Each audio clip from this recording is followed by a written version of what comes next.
Welcome to Brazos Matters. I'm Jay Sokol. I'm excited about today's show because I get to visit with someone who I've never met, but she works at the City of College Station, which is where I spent almost 13 years before coming to KAMU. So our guest oversees College Station's Department of Parks and Recreation. So I'm going to try to give you some numbers about that department. I hope that I'm accurate about these. The fiscal year 2024-25 budget is set at $11.4 million. The department has 68 full-time employees, maintains nearly 1,900 acres of parks and facilities, more than 35 miles of walking trails, 44 exercise stations, 58 play units, 3 dog parks and a skate park, 10 ponds, which is really interesting, 2 pools, 2 splash pads, 3 community/recreation centers, a nature center, 2 municipal cemeteries, and a public library. City of College Station Parks and Recreation Director Kelsey Heiden, thank you for being here. Did I get the numbers right? Thanks. I'm glad to be here this morning. You got most all those numbers right. The one thing that is different in the last couple of months is the library actually does not report to Parks and Recreation any longer. It's reports directly to city manager's office. That's different. So that's about the only thing on that list, but everything else, yeah, it's a lot. That's a whole lot of great stuff. I'm glad you told me about the library reporting change because I did not know that, but that's still a crazy amount of stuff. So we've never met, obviously, so I'd love to know where you grew up and how that kind of shaped who you are. Sure. Well, I'm a Texas native, but I grew up in New Braunfels, Texas. It's my hometown. It's where I'm from. All my family's from. And it really shaped who I am because parks are the basis of New Braunfels, from the rivers, right, to the various parks that are alongside the rivers. It really helped shape who I am and why I like to be outdoors. So. Is it really a touristy town? I mean, if you grow up there, is it just flooded with tourists? It is, yeah. What is it like to be in a tourist town? It's busy all the time, yeah. But it's no different than a football game here on a Saturday, you know. Yeah. So it comes and goes. Summertime is really busy, but we also in New Braunfels have Wurstfest. So it's a sausage festival, 10-day salute to sausage, and it's really crowded during that time too. A salute to sausage, okay. It's a great event. It's definitely worth a day trip. But it's just busy, and New Braunfels is a fast-growing community. And so a couple of years ago, my family and I decided to move to another fast-growing community, Leander. But my entire family still lives there in New Braunfels. So what were you into growing up in New Braunfels? Being outside a lot. I have a really big family, lots of cousins. My grandparents had a lake house on Lake McQueenie, and so we were always outside, always in the water, always swimming. Really good memories. Yeah. So I checked out your LinkedIn profile because I didn't want to be a total creeper and look at other social media accounts of yours. And LinkedIn shows that you were a recreation instructor in New Braunfels in 2006. Mm-hmm. So how did you get that job? And at what point did you realize this is an industry where you need to stay and grow in? Sure.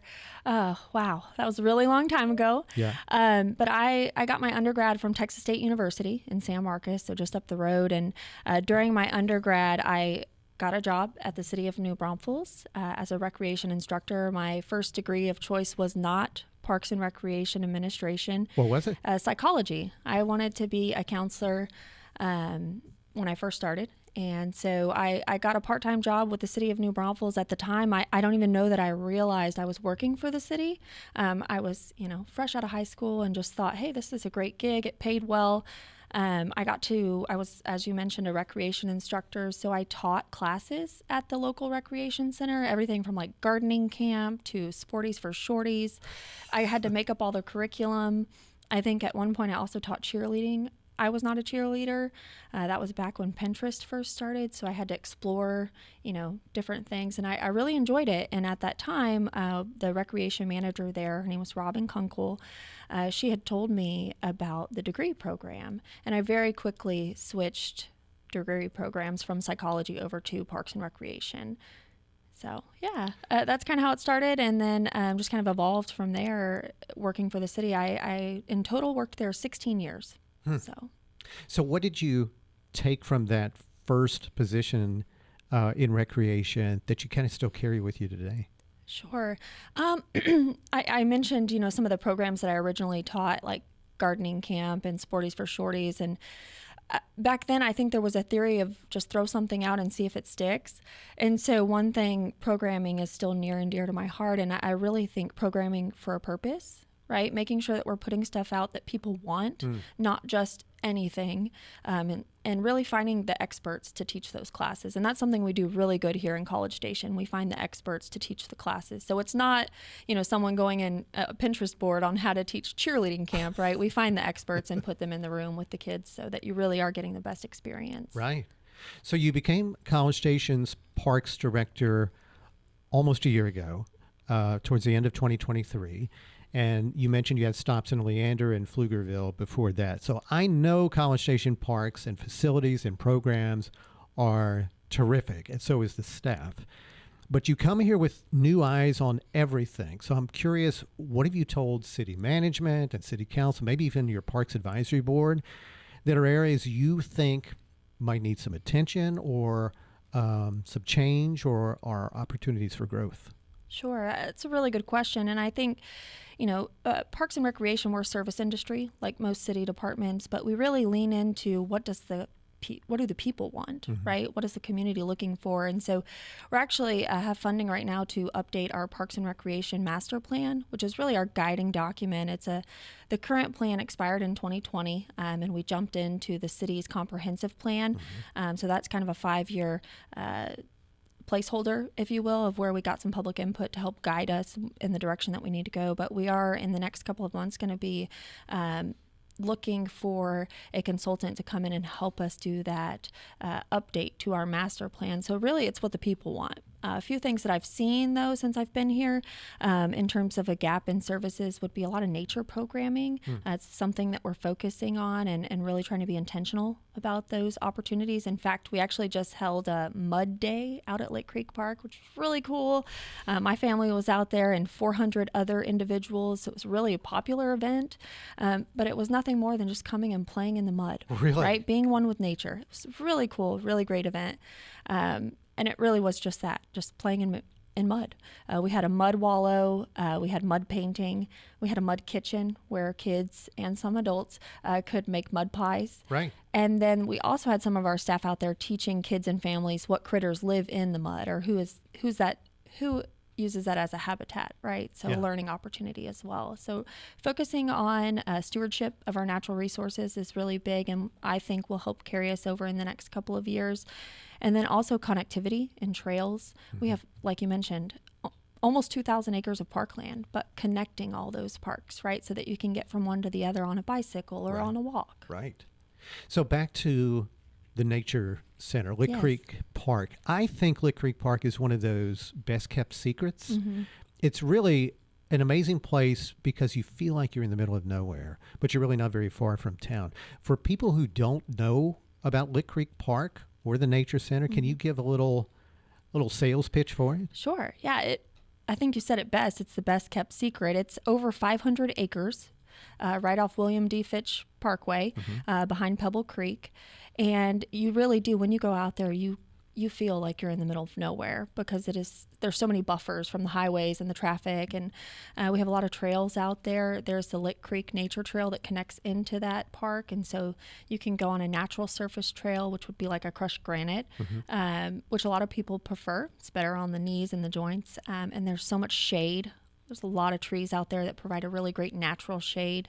And then the Nature Center itself has programming year-round, great programming opportunities. In fact, this month we have a few campouts going on, so family campouts where you can actually go camp in the park. I love that event. It is so much fun. You can't regularly camp in the park. That's illegal. Can't do it. But these 2 weekends out of the year, we welcome people to come out and we program, provide hot dogs and s'mores. And it's a really great opportunity. But I would definitely check out Lick Creek Park. If you haven't been, it's definitely worth it. Whether you're a family with young kids or just want to go on a walk, birding's really popular out there. So if you want to pick up a new hobby or you're an avid birder, we have 2 new bird blinds out there. So yeah, lots to discover and explore at Lick Creek Park. It is a beautiful facility, and the grounds surrounding it, there's a little amphitheater and so forth. But, I mean, again, for people who haven't actually been to that facility, like, what does that facility offer for them? A little bit of everything. We partner with the Master Gardeners of Brazos Valley and the Master Naturalists. So we have a lot of volunteers that help us with programming out there. Also, the Audubon Society comes out and does Birding 101.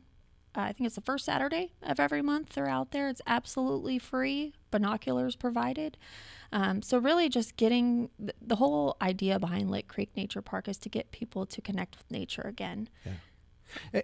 And my understanding is Lick Creek Park is a legit destination for birders, that is actually a special location. Yes. Yeah? That's correct. Yeah. I know nothing about it, but apparently that is a really well-known destination kind of birding location. People come from all over Texas to bird out there particular times of the year during the migration season. Absolutely.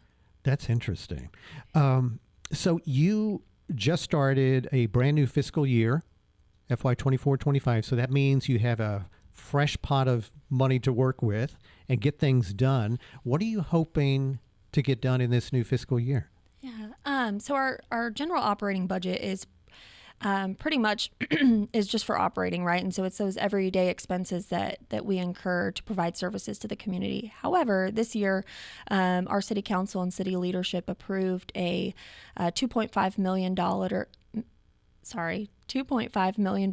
capital revolver, so for park improvements. So not only the day-to-day services that we provide, but being able to invest in aging infrastructure in the existing parks. So new parks are always great, but we have a lot of parks in College Station that have been around for a long time and have infrastructure that needs improvement. Right. So with the new budget year that just started earlier this week, that's one of the things I'm most excited about. And we'll work with we have an asset management system, so we really know the age of all the infrastructure in the park system. So, of course, that number will play a factor into what's going to be replaced. But we will also work with our Parks and Recreation Advisory Board to prioritize because, for example, a playground. The life expectancy of a playground is anywhere from 15 to 20 years. But it's also heavily impacted by use. So a playground in a neighborhood park that maybe isn't used all the time will last a lot longer than the 15 or 20 year mark. And so we got to get boots on the ground to make sure that we're replacing things that really need to be replaced. And we will utilize our Parks and Recreation Advisory Board to help prioritize some of those things. But really exciting to get new and improved things out into the park system. Yeah. If you just tuned in, I'm Jay Sokol, and you're listening to Brazos Matters. My guest today is Kelsey Heiden, Director of College Station Parks and Recreation. So this isn't really a traditional lightning round, but I'm going to throw some stuff at you. I'm going to let you tell me what you want us to know about them, okay? I'm going to lump these together. Pickleball, futsal, and tennis. Go. Well, those are three really great sports. I know. But in 2022, the City of College Station citizens passed a bond, $22 million bond for parks. And all three of those things that you just mentioned are in the bond referendum. So Anderson Park will be getting 2 new futsal courts and 4 pickleball courts, full with lighting and parking additions. It'd be really great. That is starting. No, I'm sorry to interrupt you. I was going to have you explain futsal to anybody who doesn't quite know. Yes. Thank you for stopping me to explain that. So futsal is similar to soccer. It's a little bit of a heavier ball and played on a smaller court, and it's a little bit faster paced. And popular. Really popular. And a lot of ages, all ages can play futsal. It's a multi-use court, though. So when we were doing public input before I got here, but I did read the notes, and we actually made sure that those courts are multi-purpose. So we had bike polo enthusiasts come out, and they want to be able to use those same courts to play bike polo. Bike polo. So that's a thing, too. Okay. Yes. Didn't know that. We actually have a team here who came out to the public input meeting and wanted to make sure that those courts were multi-use so that we can remove the goals for futsal and it can be used for bike polo. Okay, sorry to interrupt you about Anderson Park. And then pickleball will be huge. We don't currently have dedicated pickleball courts in College Station within the park system, right? I think Pluckers has a pickleball court that's really popular. But these will be our first dedicated pickleball courts in our park system. How many you say? 4. Okay. There'll be 4 pickleball courts out there, and they will be lit so they can be played during the park hours. Do you have to reserve those, or is it kind of first come, first serve? They are going to be first come, first serve. So we'll have what's the word? A paddle system is how you play pickleball. So the winners, you kind of put like billiards. I think you put quarters on the table, right? So you can say like who's next. It's the same thing with paddles for pickleball. So they have a pickleball paddle system that'll help them kind of know who's next in line to play. Are you a pickleball person? I have played. I wish I had more time to play right now, but I have played. Yes, it's a fun sport. I've tried it 2 or 3 times, and I'd like to think I would be better at it, and I'm not. But I'm going to keep trying at it. That's good. Yeah. And now you'll have dedicated courts at Anderson Park. Perfect. Yeah. Okay. Next item, Lincoln Center area improvements. That is another bond project. So the area improvements, we went out, the voters approved the bond, right? But then that statement that you just said, Lincoln Center area improvements, it's pretty general. Yeah, so we kind of went back out to the public to ask, okay, you said improvements, but we want to know, do you want the improvements here or over here? And so the voters who voted for the bond then gave feedback on social media to let us know where they wanted to see those improvements. So you'll see those improvements the back side of the Lincoln Recreation Center where the playground is and the splash pad. There will be a lot of connectivity efforts over there, including a restroom and a pavilion. So, Great. We're really excited about that one. In addition to the bond funding, we're using CDBG block money. So it's grant funding to work on a design improvement for that existing splash pad.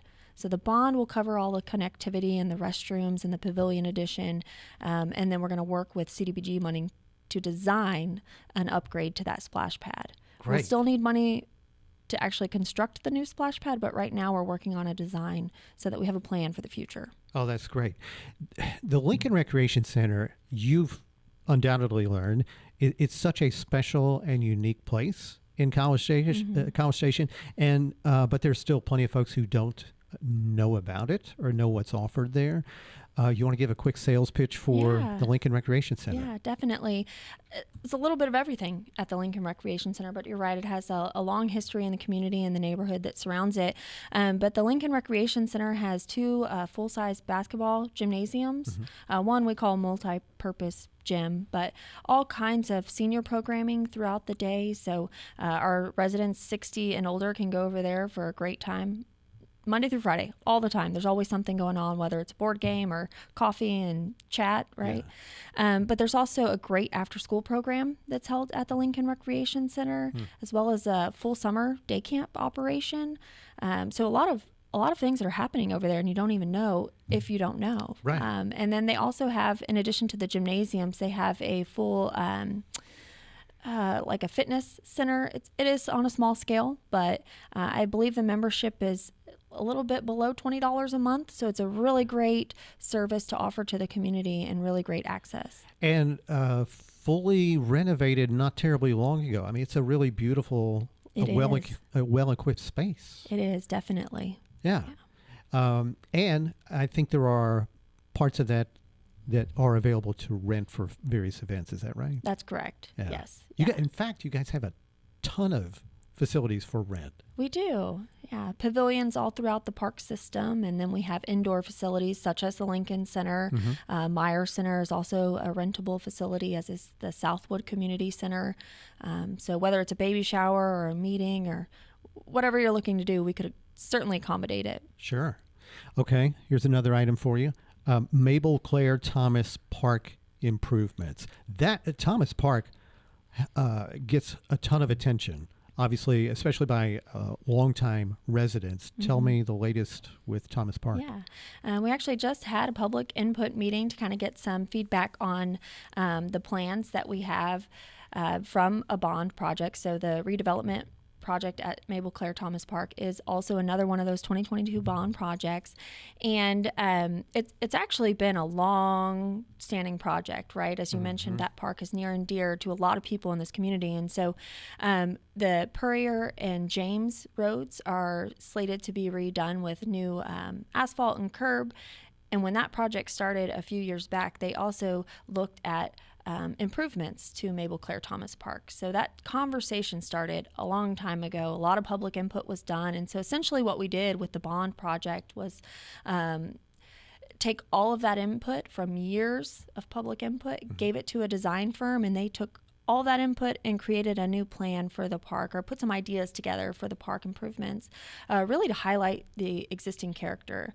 That's one of our parks that has the most beautiful trees, right? It does. If you go there, it's one of my favorite because of the shade at that park. It's it's amazing. And so making sure that that character stays intact with any improvements.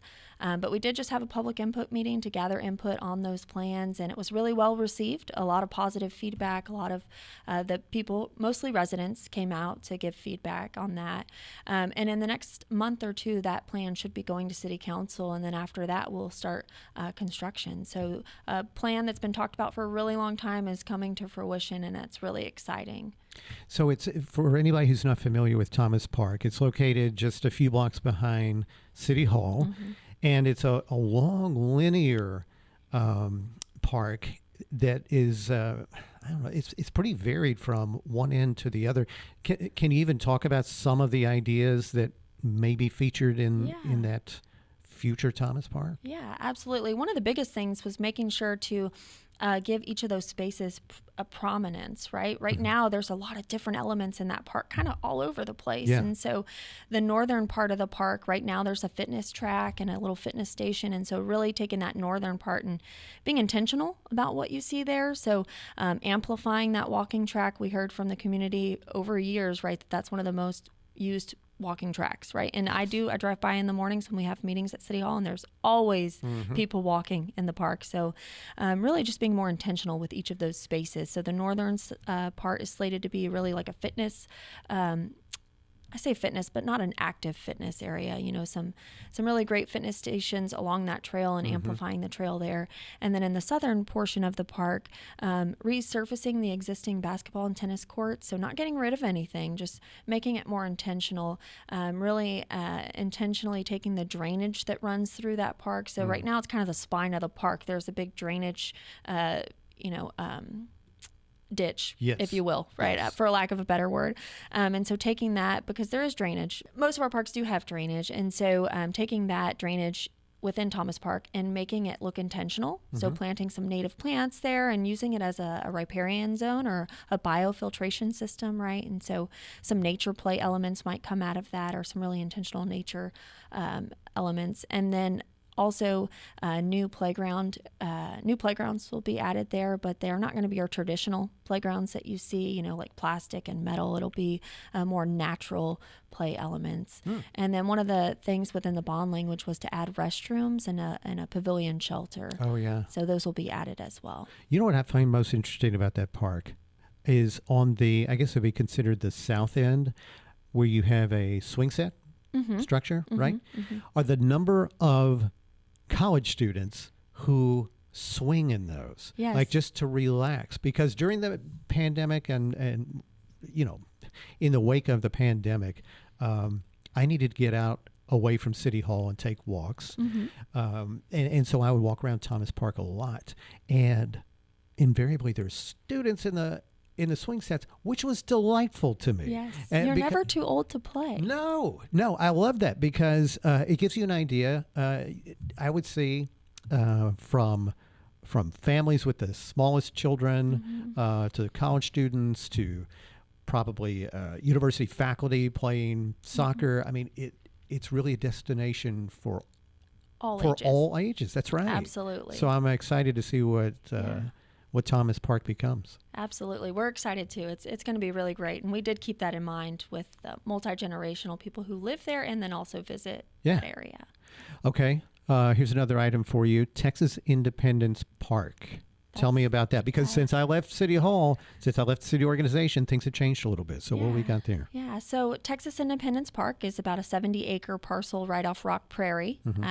For years, it had been slated to be a ballpark, so baseball fields, and it was Texas Independence Ballpark. Right. We did have some soil conditions.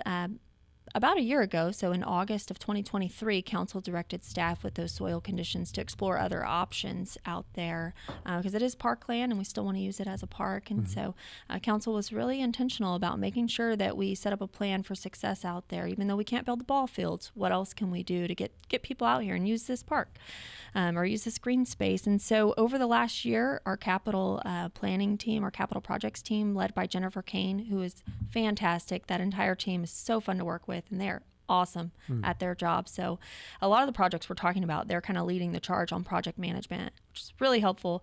But Texas Independence Park, it's, like I said, 70 acres, and we worked with Texas A&M students in the landscape design course to help us do some preliminary designs, and then we hired on an architect to take that public input, take those student projects, and create a fantastic park.